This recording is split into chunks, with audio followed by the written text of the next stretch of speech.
नमस्कार दोस्तों। साल 2024 के नवंबर माह में पड़ने वाली उत्पन्ना एकादशी पर संपूर्ण जानकारी आपको इस वीडियो में मिलेगी।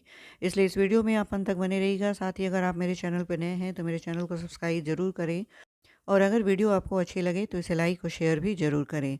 तो चलिए वीडियो को शुरू करते हैं।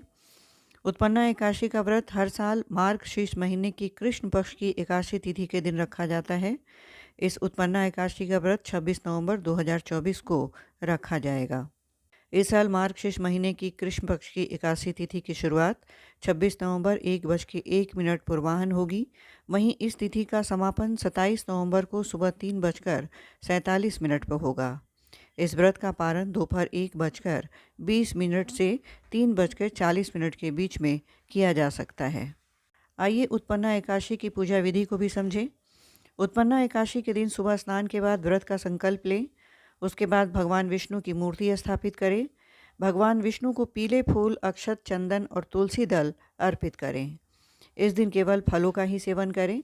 उसके बाद उत्पन्ना एकादशी व्रत कथा का पाठ करें। अंत में आरती करके भोग लगाएं और सब में बांटें। हिंदू धर्म में उत्पन्ना एकादशी के व्रत का बहुत ही खास महत्व है। इस दिन का व्रत रखने से पिछले जन्म के पाप से मुक्ति मिलती है। इसके साथ ही इस दिन दान करने से लाखों पुण्य की प्राप्ति होती है। उत्पन्ना एकादशी का व्रत रखने से अश्वमेघ यज्ञ करने जैसा शुभ फल प्राप्त होता है। आइए अब उत्पन्ना एकादशी की कथा भी सुने। उत्पन्ना एकादशी की पौराणिक कथा माँ एकादशी के जन्म के साथ इस बात से संबंधित है कि उन्होंने भगवान विष्णु को एक राक्षस से बचाया था। सतयुग में मूरा नाम का एक राक्षस था। उसने भगवान इंद्र और उनके रत्नों को हराकर स्वर्ग पर विजय प्राप्त की थी। इसके बाद सभी देवतागण मदद के लिए भगवान शिव के पास गए। भगवान शिव ने उन्हें भगवान विष्णु के पास जाने और उनकी मदद लेने का सुझाव दिया। देवताओं से सारी बातें सुनने के बाद भगवान विष्णु ने मुरासुर के काले शासन को समाप्त करने का फैसला किया। इसके बाद भगवान विष्णु और मुरासुर के बीच युद्ध शुरू हुआ। यह युद्ध 10 साल तक चली। अन्य सभी राक्षस मारे गए, केवल मुरासुर ही जीवित था। युद्ध के मैदान में मुरासुर को ना तो मारा जा सकता था और ना ही पराजित किया जा सकता था। युद्ध से थककर भगवान विष्णु बद्रिका आश्रम गए।